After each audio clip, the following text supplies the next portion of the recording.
Clara Santos gazed at the dark New York City skyline through the window of the 30th floor of the law firm, where she worked as a paralegal. Bills were piling up at home, and her mother, Mary, needed a new treatment for her diabetes that their basic health insurance wouldn't cover. At 25, Clara had learned that dreams were luxuries she couldn't afford. Every dollar saved was a victory, every missed opportunity a silent blow. Across town, in a penthouse occupying 2 entire floors of a mirrored skyscraper, Richard "Rick" Manning signed contracts worth millions. At 34, the real estate mogul had built an empire spanning the country. His name was synonymous with success, but also with ruthless calculation. After being betrayed by his former partner, who tried to steal his company 5 years ago, Rick had learned that trust was a dangerous luxury. He controlled every detail of his life with military precision, and his only escape was piloting his private jet, the only place where he felt truly free. The collision between these two worlds began on a Monday morning when Clara arrived at the office and discovered she'd been assigned to a case that would change her life. The senior partner, Mr. Thompson, called her into his office with a smile that didn't reach his eyes. "Clara, I need you to handle a delicate case," he said, sliding a thick file across the desk. "Rick Manning is being sued by a rival developer. They allege anti-competitive practices." Clara felt her blood run cold. Everyone knew Rick Manning, the man who had transformed the New York City skyline, whose face appeared on the covers of business magazines as often as his companies dominated the economic headlines. "Sir, I'm just a paralegal," she stammered. "Exactly why," replied Mr. Thompson, his eyes gleaming with a malice that Clara couldn't decipher. "He'll never suspect you. I need you to get close to him, gain his trust. This case could make or break our firm." That afternoon, Clara found herself in the lobby of Manning Holdings, wearing her only good suit and carrying a briefcase containing documents she barely understood.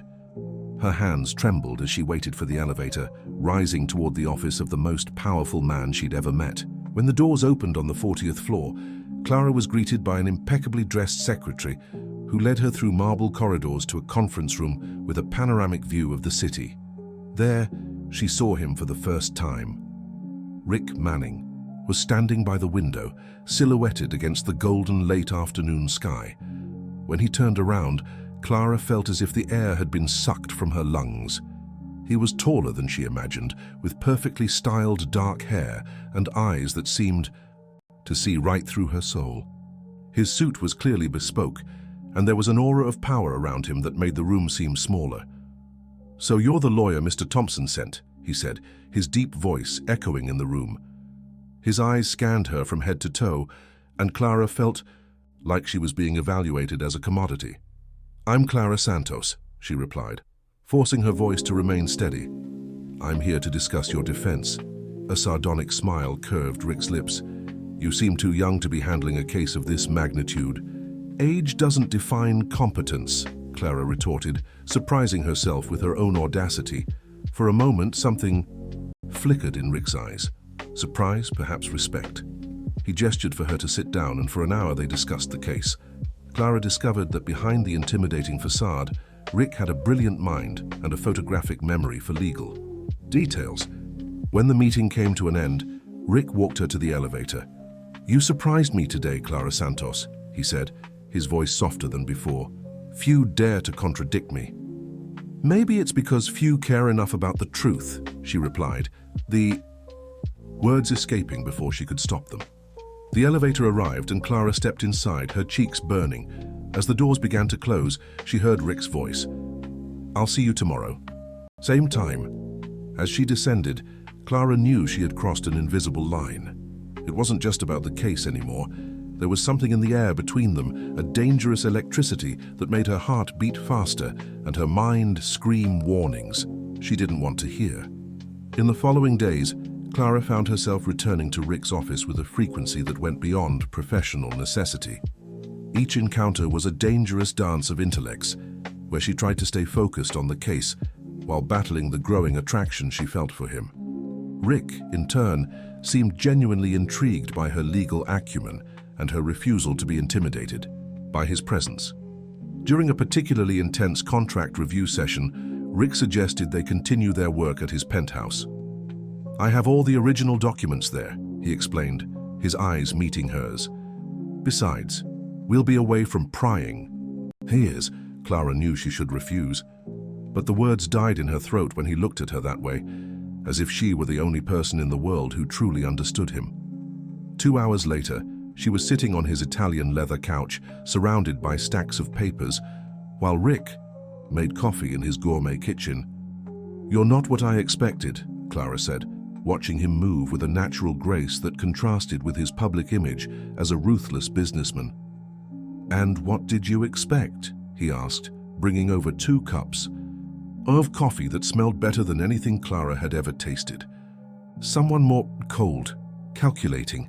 The papers make you sound like a machine." Rick laughed, a rich sound that made something flip in Clara's stomach. "The papers don't know the whole story. They don't know I wake up at 5 in the morning thinking about how I can create more jobs, or that I have a foundation that funds medical treatments for underprivileged families." Clara almost spilled her coffee. You have a foundation?" "Kept under wraps. I don't need the media turning charity into a photo op." His eyes darkened. "I learned the hard way that exposure is vulnerability." "What happened?" Clara asked softly. For a moment, Rick seemed to be debating internally whether to trust her. Finally, he sighed. "My former partner, Edward Vasconcelos. We built the company together. We were like brothers. He knew all my secrets, all my weaknesses. When he decided to betray me, he used it all against me." "How did he betray you?" "He leaked confidential information to our competitors, embezzled funds, tried to poach our biggest clients. I almost lost everything." Rick got up and walked to the window, the city lights reflecting in his tense face. "I found out he was being blackmailed by someone who had compromising photos of him. Instead of telling me, he chose to destroy me." Clara felt a pang of guilt stab through her chest. She was there under false pretenses, gaining his trust for Mr. Thompson. "Rick, You're different," he interrupted, turning to look at her. "You see me as a person, not as a target." At that moment, something broke inside Clara. She stood up and walked to him, her movements guided by a force she couldn't control. When they were face to face, she could feel the heat radiating from his body, could see the small lines around his eyes that spoke of sleepless nights and crushing responsibilities. "Clara," he whispered, his voice husky. "We shouldn't." "I know," she replied, but she didn't move away. The tension between them was palpable, like electricity before a storm. Rick raised his hand and gently touched her face, his fingers tracing the line of her jaw. Clara closed her eyes, lost in the sensation. "You have no idea what you're doing to me," he murmured. When Clara opened her eyes, she saw something in his gaze she had never seen before. Pure vulnerability. This wasn't the ruthless business mogul, but a man who had been hurt and was allowing himself to trust again. "Rick," she began, but he pulled away abruptly. "You should go," he said, his voice returning to its professional tone. "Hey, it's getting late." Clara felt the rejection like a punch to the gut. "Of course, you're right." As she gathered her papers, Rick remained turned toward the window. "Clara," he said when she was almost at the door, "meet me at the hangar tomorrow. I want to show you something." "Which hangar?" "Teterboro Airport, Hangar 7 at 2 in the afternoon." Clara nodded, knowing she should ask more, but the words didn't come. There was something in his voice that made her want to agree to anything he asked. During the drive back home, Clara couldn't stop thinking about Rick's touch, about how he had opened up to her. Her phone vibrated with a text message from Mr. Thompson. "How are things progressing with our client? I need updates." Clara stared at the message for a long time before putting it away without replying.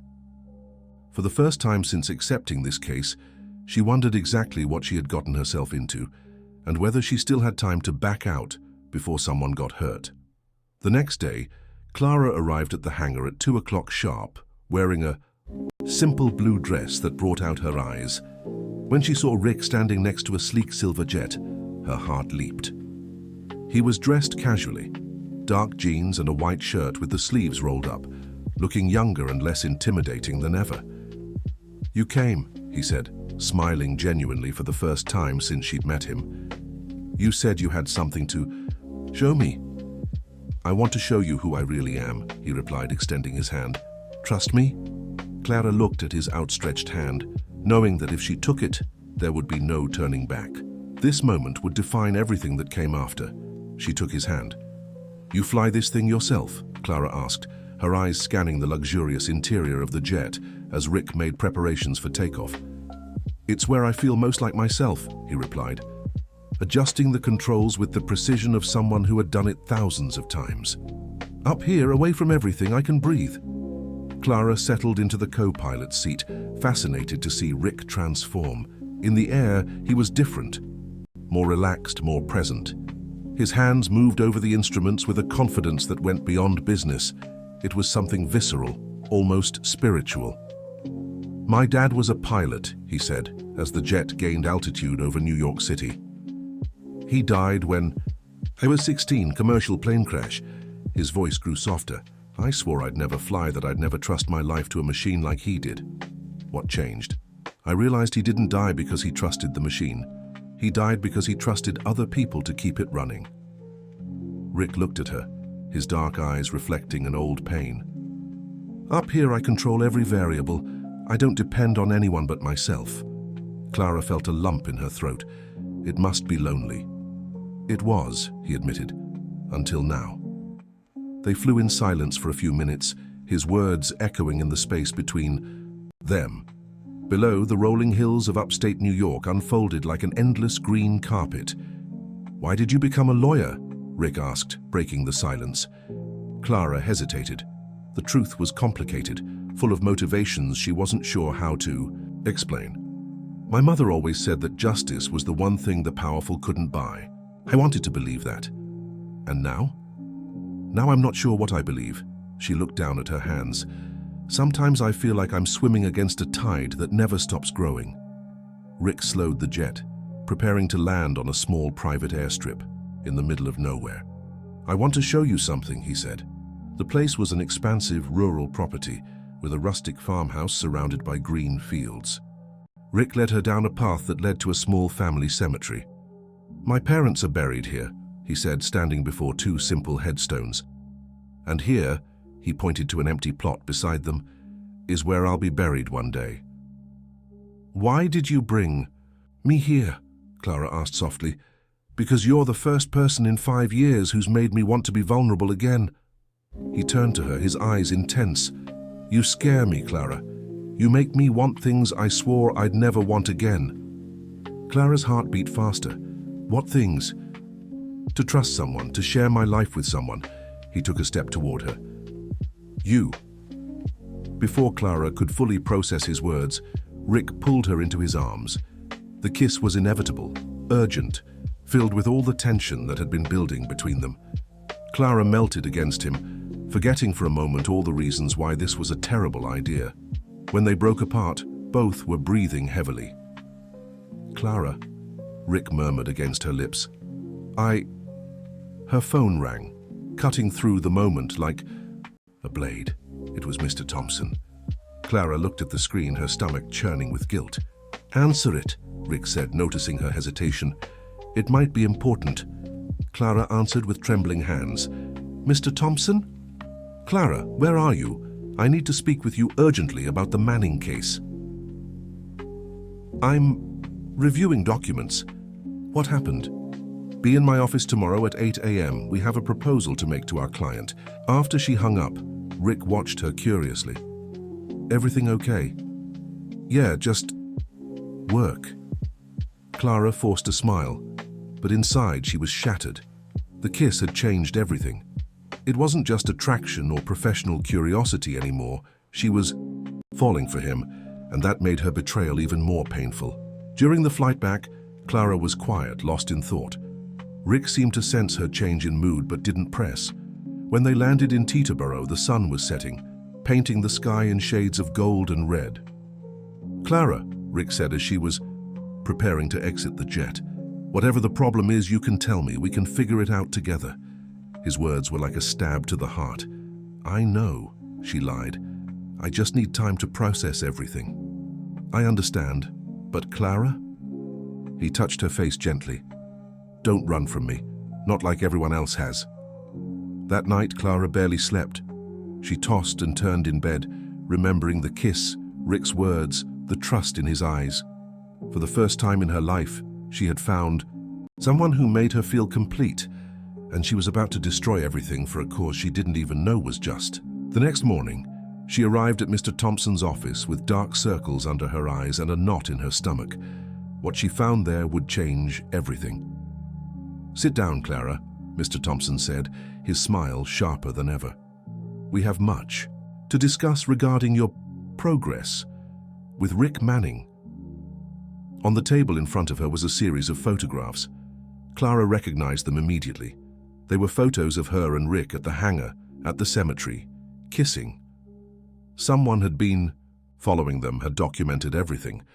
"It seems you've been very successful in gaining his trust," Mr. Thompson said, his voice dripping with satisfaction. "Now we can move on to the next phase of the plan." Clara felt the world collapse around her. What plan?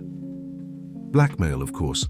With these photos and the information you've collected about him, we can force him to relinquish several projects that interfere with our clients. Mr. Thompson leaned back in his chair. "You've done an excellent job, Clara. Your family will be very proud when they learn you've secured our future." Clara felt her blood run cold. "No, I didn't agree to this. I would never agree to blackmail." "You agreed the moment you accepted this case," Mr. Thompson replied coldly. "Did you think we were paying you just to chat with him? How naive." "I refuse to participate in this." Clara rose from the chair, but Mr. Thompson raised a hand to stop her. "Sit down, Clara. You're not in a position to refuse anything." He slid another file across the table. "These are your mother's medical bills. Diabetes, high blood pressure, heart problems. Very expensive, aren't they?" Clara opened the file with trembling hands. Inside were not only her mother's medical bills, but also documents she had never seen before. Loans in her mother's name, debts she didn't know existed. "How did you get this?" "It's not difficult when you have the right contacts," Mr. Thompson said with a cruel smile. "Your mother signed some documents thinking they were health insurance forms. In reality, they were loan agreements. She owes over $200,000 to some very impatient lenders. You can't do this to her." "I already have, but I can make it all disappear. You just need to continue doing your job." Clara felt trapped, like an animal in a cage. "What exactly do you want?" "Simple. You're going to tell Rick that you've discovered he's being investigated for tax evasion. You'll suggest that he needs to transfer some assets to offshore accounts to protect himself. He trusts you now. He'll do what you suggest. And then? Then we'll use it against him. Tax evasion is a federal crime. He'll have to cooperate with our other clients or he'll face prison." Clara felt nauseous. "This is monstrous. This is business. You have until tomorrow to convince him. Otherwise, your mother will find out about her debts in a very unpleasant way." That afternoon, Clara met with Rick in his office, feigning normalcy while her world crumbled internally. He greeted her with a warm smile that made her heart break. "You're pale," he said, touching her face with concern. "Are you okay?" "Rick, I need to talk to you about something important." Clara forced the words out. "I have information that you may be being investigated for tax evasion." The smile vanished from Rick's face. "What do you mean?" My contacts in the government mentioned that there's an investigation underway. It might just be a precaution, but..." Clara felt the words come out like poison. "Maybe you should consider moving some assets to safer accounts." Rick studied her for a long moment. "What kind of accounts?" "Offshore accounts, temporarily, until the situation clears up." "Clara," Rick said slowly, "are you suggesting I commit a crime?" "No, I'm suggesting you protect yourself. Moving money to offshore accounts to avoid taxes is exactly what my former partner did." Rick's eyes hardened. "It's exactly the kind of thing that made me cut ties with him." Clara felt the desperation growing.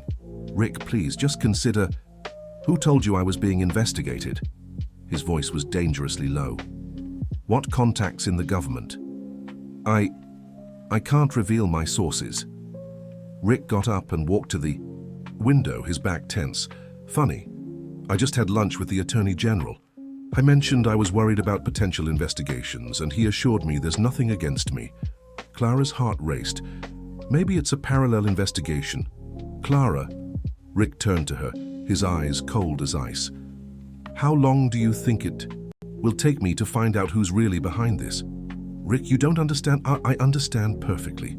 The question is, are you an accomplice or a victim? Clara broke down in tears.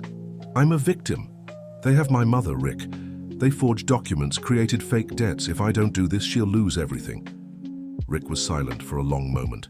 Then slowly, he walked to Clara and knelt beside her chair. Why didn't you tell me? Because I was afraid. Because I knew that if I told you, you'd feel betrayed, and I couldn't bear that. Clara, look at me. He lifted her chin gently.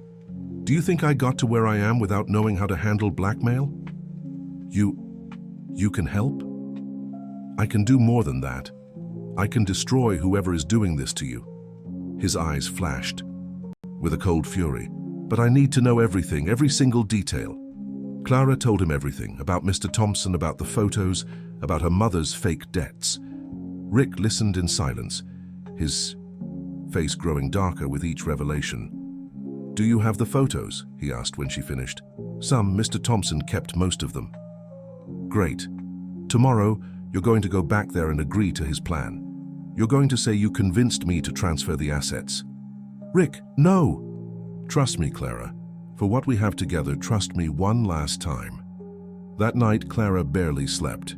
Rick had said he had a plan, but she couldn't see how this could end well. She had lied to him, had gained his trust under false pretenses, had almost led him to commit a crime. The next morning, she walked into Mr. Thompson's office with a sick feeling in her stomach. So? He asked without preamble. He agreed. He'll transfer the assets this afternoon. Mr. Thompson smiled like a predator. Excellent. You've redeemed yourself, Clara. But as he spoke, Clara noticed something strange. There were police cars on the street and men in suits moving through the building. Her phone vibrated with a text message from Rick. Get out of the building now. Use the fire escape. Clara stood up abruptly. I need to use the restroom. Clara, sit down. We're not finished yet. But she was already running toward the door, only to see it open before she could reach it. Federal agents entered the room, followed by Rick. Mr. Thompson, said the lead agent, you're under arrest for extortion, forgery, and racketeering. Mr. Thompson glared at Rick with pure hatred. You can't prove anything. Actually, I can, said Rick, stepping into the room with a confidence that reminded Clara why he was so feared in the business world. You made a fatal mistake when you decided to blackmail someone who has the resources to fight back. What? A mistake? Asked Mr. Thompson, but Clara could see the first sign of nervousness in his eyes. You underestimated the power of modern technology. Rick nodded to a tall man in glasses who entered right behind the agents. This is Marcus Silva, my cybersecurity expert.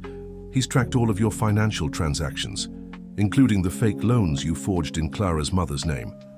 Marcus opened a laptop and turned it so everyone could see the screen. All the bank transfers are here, Doctor, including the payments you made to the private investigator who took the photos of Ms. Clara with Mr. Manning.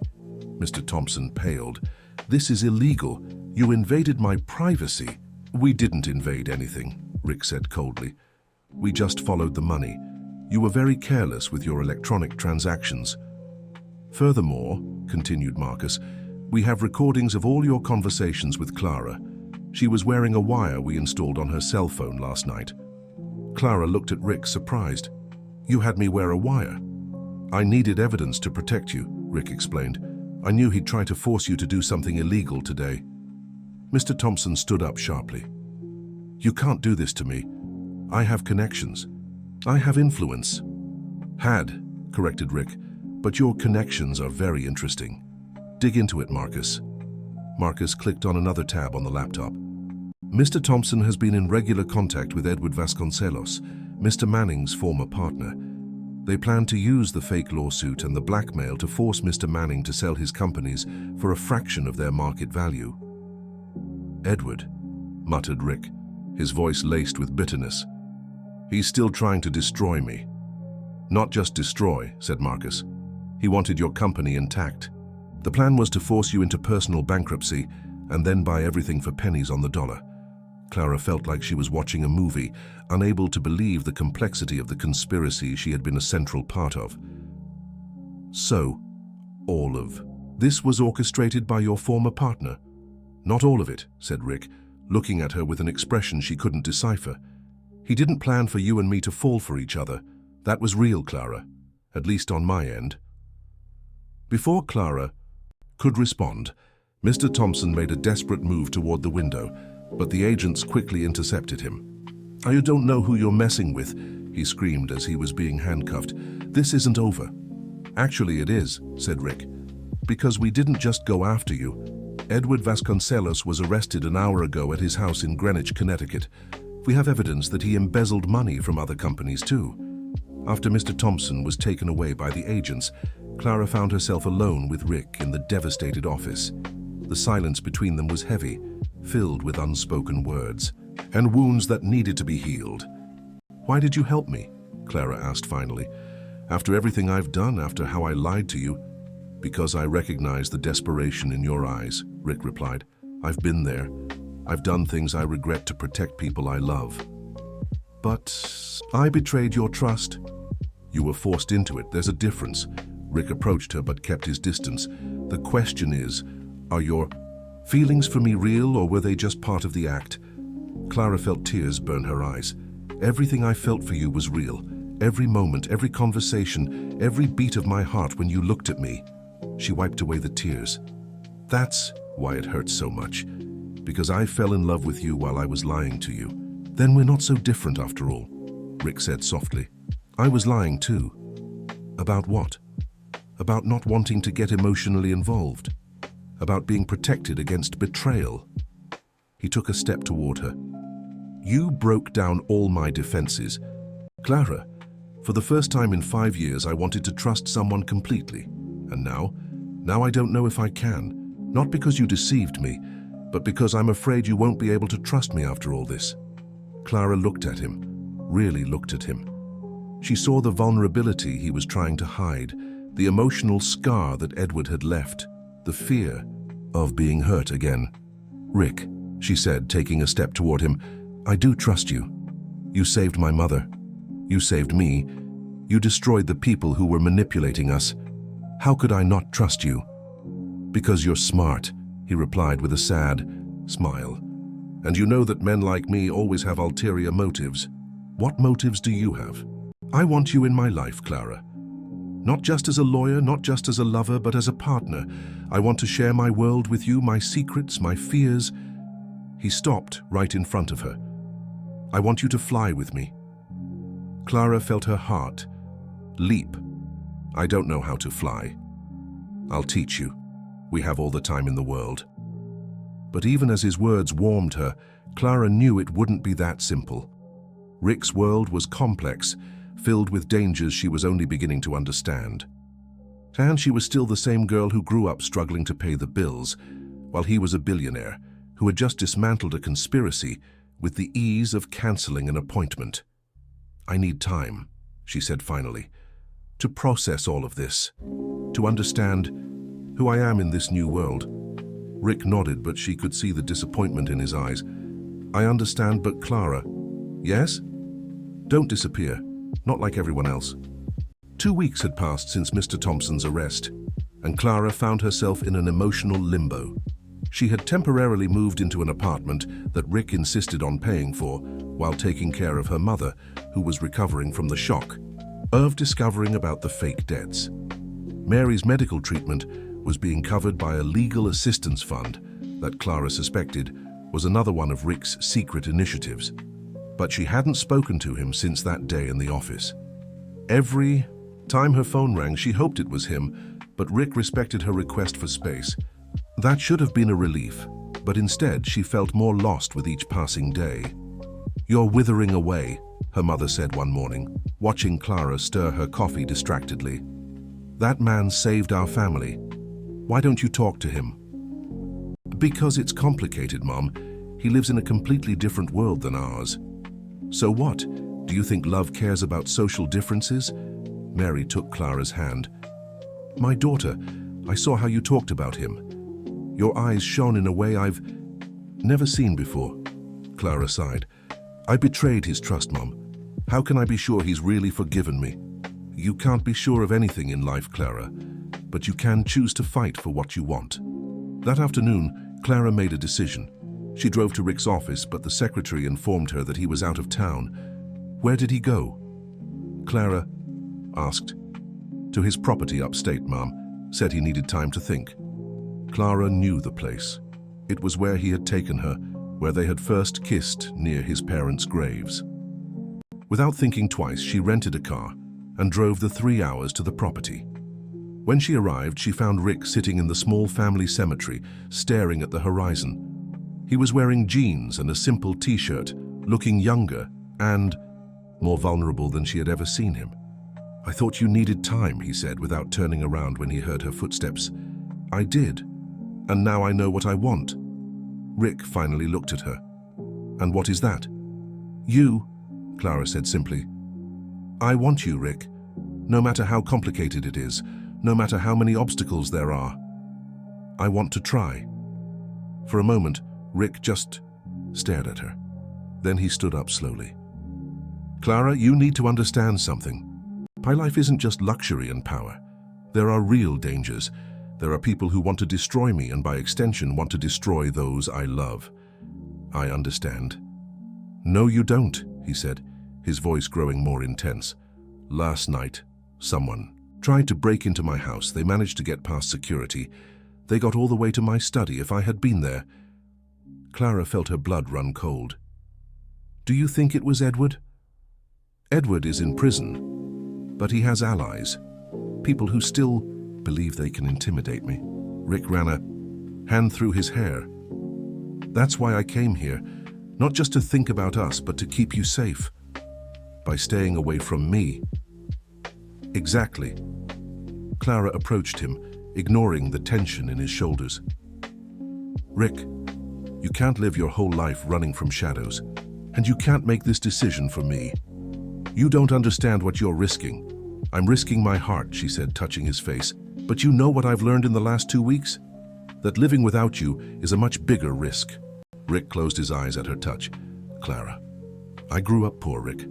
I know what it's like to fight for every penny, what it's like to be afraid of losing everything. But you know what scares me more than any external threat? The thought of spending the rest of my life wondering what if. What if it doesn't work out? Then at least we'll have tried." Clara stepped closer.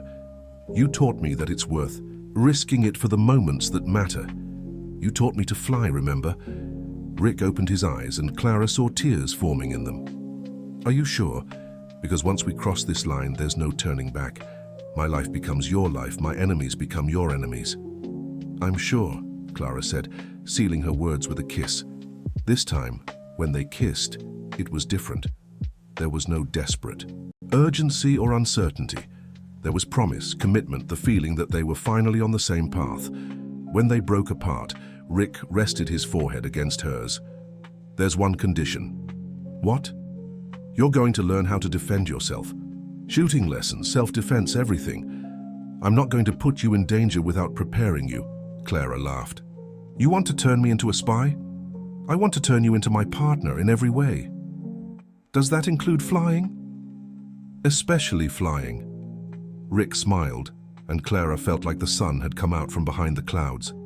"But first, there's something I need to ask you." "What?" Rick stepped back and, to Clara's shock, knelt on the ground in the cemetery. "Clara Santos, will you marry me?" "Rick, are you crazy?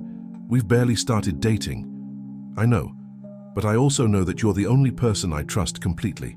The only person I want by my side when everything goes wrong." He pulled a small box from his pocket. "It doesn't have to be now, it can be in a year, 2 years. But I want you to know that I'm serious about us." Clara looked at the ring, a simple, elegant diamond, nothing ostentatious, perfect for her. "You've been carrying this around in your pocket? Since we left the office that day, I was hoping you'd come back." Clara knelt beside him on the ground. "Yes? Yes, what?" "Yes, I want to marry you. Not in a year or 2. Now, I want to start our life together now." Rick pulled her into his arms, spinning her in the air. Are you sure? I'm sure I love you. I'm sure I want to face whatever comes our way by your side. And I'm sure you're going to teach me how to fly on that honeymoon. Our honeymoon is going to be flying around the world, if you want to. I want everything with you. Clara, everything. As the sun set over the property upstate, Clara knew that her life was just beginning. There would be challenges, there would be dangers, but there would also be adventure, love, and the feeling of finally having found her place in the world, beside the man who had taught her to fly. 3 months later, Clara woke up on a Sunday morning with the feeling that something was wrong. Rick had gone out early for a run, as he did every weekend, but he hadn't returned yet. She looked at the clock, 9:30 a.m. He always came back at 9 o'clock sharp. Her phone rang, and she answered, hoping to hear his voice, but it was Marcus, the security expert. Clara, I need you to listen carefully and don't panic. Rick hasn't returned from his run and isn't responding to his communicator. Clara felt her blood run cold. What do you mean? We found his car abandoned on the road leading to the park. There are signs of a struggle. Oh my God, have you called the police? We can't. We received a call 10 minutes ago. They have Rick and they want to make a trade. What trade? You for him. Clara sat down heavily on the bed. Who are they? Edward Vasconcelos managed to get out of prison yesterday. It seems he had more allies than we imagined. Allies with a lot of money and influence. But how did he get out? Someone posted his bail. Someone very powerful. Marcus's voice was strained. Clara, you need to get here immediately. We'll figure out a way to... No, Clara interrupted him. If they want a trade, then we'll make the trade. That's insane. Rick would never allow... Rick isn't here to decide. Clara stood up, a cold determination taking over her. Where is the exchange? Clara, please think about what you're doing. I am thinking. I'm thinking that the man I love is in danger because of me. I'm thinking that I'm not going to stand here waiting, while he might be being tortured or killed. Her voice grew firmer. Where is the exchange, Marcus? There was a long pause. At the hangar where you first met. Noon. I'll be there. Clara, wait. There's one more thing. What? They said that if you don't come alone, or if we detect any kind of police operation, they'll kill Rick immediately. Clara closed her eyes, feeling the weight of the responsibility. I understand. After hanging up, she stood in the bedroom she now shared with Rick, looking at the photos of them together on the nightstand. There was one of them in the jet, another at the property upstate, and a third taken last week when she had managed to land the plane for the first time with his guidance. You taught me to be strong, she whispered to the photo. Now I need to use that strength to save him. Clara dressed quickly. Jeans, boots, a leather jacket that Rick had given her. Before leaving, she opened the safe that Rick had installed in the apartment and took out the pistol he had insisted she learn to use. In the past few months, she had become a surprisingly good shot. On the way to the hangar, Clara called her mother. Clara, are you okay? Your voice sounds strange. Mom, I need you to know that I love you. No matter what happens today, I love you and I'm proud to be your daughter. Clara, you're scaring me. What's going on? Just promise me you'll take care of yourself, okay? Clara Maria Santos, you tell me right now what's going on. I have to go, Mom. I love you. Clara hung up before her mother could reply. She couldn't risk Mary trying to stop her, or worse, trying to help and putting herself in danger too. When she arrived at the hangar, Clara saw that Rick's jet was there. But there were other cars on the site, cars she didn't recognize. She parked away from the entrance and walked slowly toward the building, the pistol hidden in the back of her pants. Punctual as always, said a familiar voice when she entered. Edward Vasconcelos was standing near the jet, thinner than before, with eyes that gleamed with a rage that seemed to have consumed him from within. Where's Rick? Clara asked, keeping her voice steady. Safe for now. Edward gestured and 2 men brought Rick out from inside the jet. He had a cut on his lip and his clothes were dirty, but he seemed to be okay. Clara, no, Rick shouted when he saw her. Get out of here, it's a trap. I know it's a trap, Clara replied calmly, but I came anyway. How touching. Edward said sarcastically. "The great Rick Manning has found someone willing to die for him." "No one is dying today," Clara said. "You have me. Let him go." "Oh, but you don't understand." Edward laughed, a humorless sound. "It's not just about Rick. It's about everything he took from me. My company, my reputation, my life. And now I'm going to take everything from him, too." "You betrayed his trust first," Clara said. "You chose money over friendship." "I chose to survive," Edward yelled. "You don't know what it's like to be blackmailed, to have your entire life threatened." "Actually, I know exactly what it's like," Clara replied. "The difference is, I chose to trust the right person." Edward studied her angrily. "You think you're so clever, don't you? That you can solve everything with pretty words? I think you're a desperate man who's about to make a mistake he can't come back from." "The only mistake I made was trusting Rick in the first place." Edward nodded to the men. "Grab her!" As the men approached, Clara stepped back instinctively. "Wait, you said it was a trade. Me for him." "I lied." Edward smiled cruelly. "You're both going to die today. But first, Rick is going to watch you die. I want him to feel what I felt when I lost everything."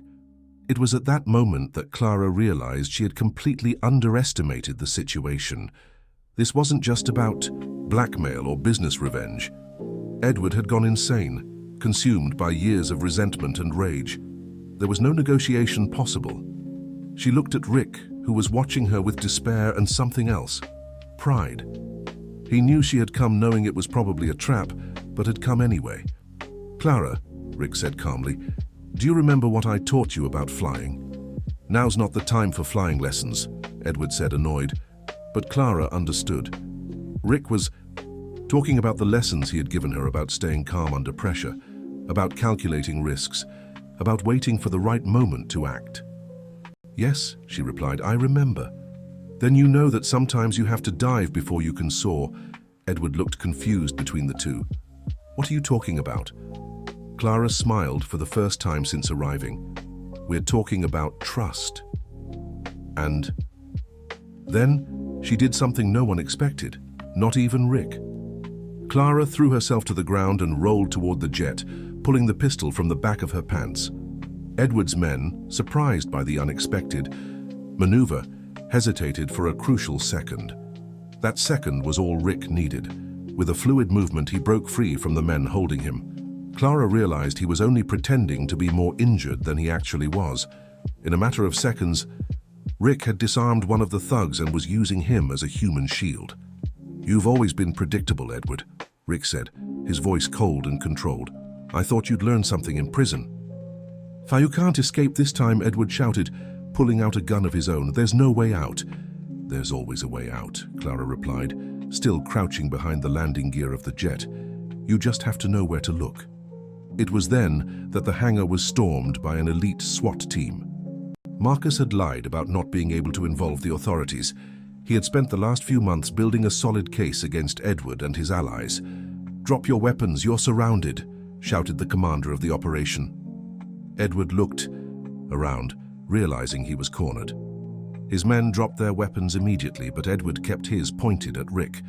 "If I can't have my life back, then you can't have yours either," Edward said, his eyes gleaming with a desperate madness. "Edward, stop," Clara said, rising slowly. "You can still get out of this. You can serve your time, rebuild your life. But if you hurt him, there's no turning back."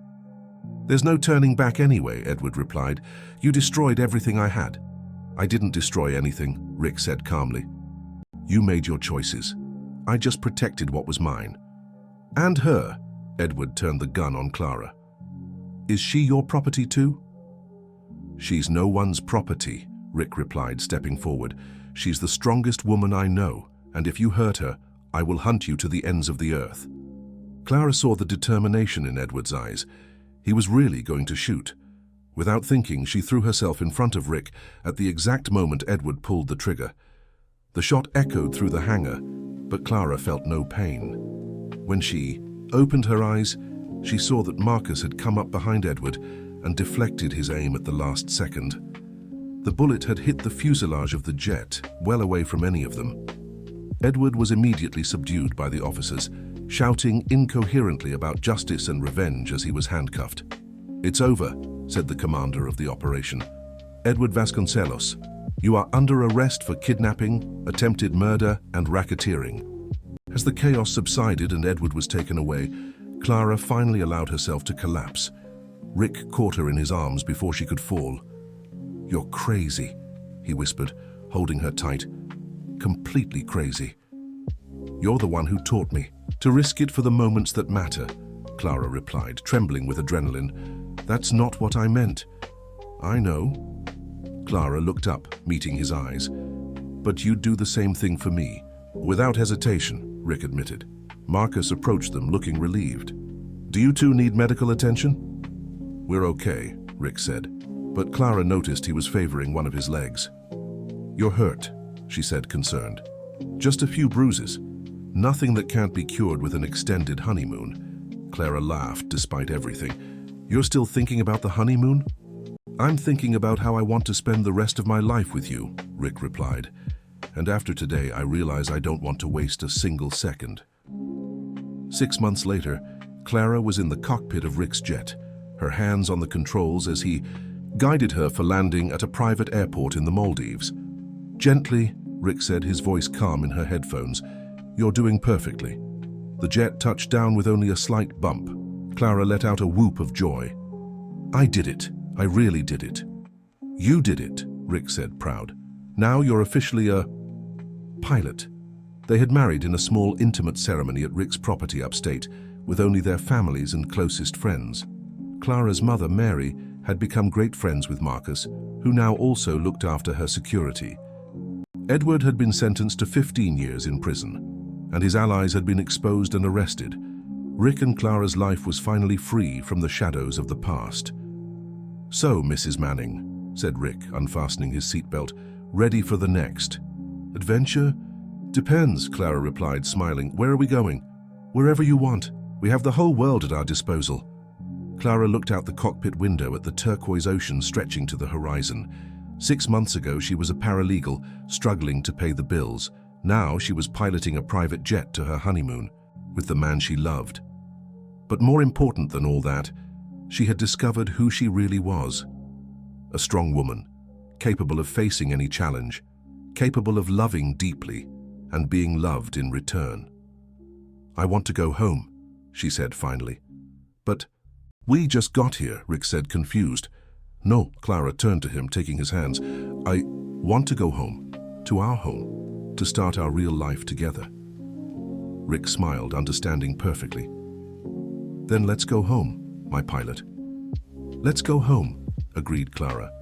And as the sun set over the ocean, painting the sky in shades of gold and red, Clara knew that she had found not only the love of her life, but she had also found herself. She had learned to fly in every sense of the word, and now she was ready for whatever turbulence the future might bring. With Rick by her side, she could face any storm.